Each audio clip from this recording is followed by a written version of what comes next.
Alam mo ba na ang middle class sa Pilipinas ang isa sa mga sektor na pinakanaiipit pero bihirang mapag-usapan? Sila yung may regular na trabaho, may kaunting ipon, nagbabayad ng buwis at umaasang sa sipag at tiyaga.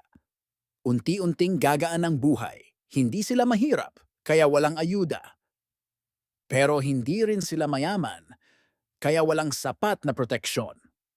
Unahin natin ang buwis. Bawat sahod may kaltas, income tax, sis, PhilHealth at pag-ibig. Pero kapag nagkasakit o may kailangang bayaran sa eskwelahan, madalas sariling pera pa rin ang gagamitin. Sunod, tuloy-tuloy ang pagtaas ng bilihin. Bigas, kuryente, pamasahe, renta, lahat pataas.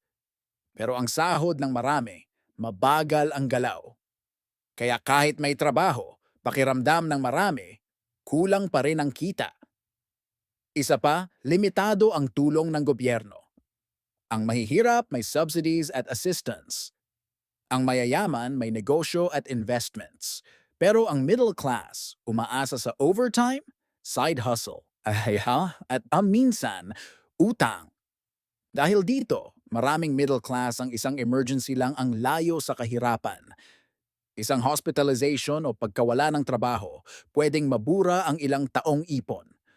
Sa kabila nito, sila ang haligi ng ekonomiya. Sila ang nagbabayad ng buwis. Sila ang bumibili ng produkto. Sila ang nagpapaikot ng bansa.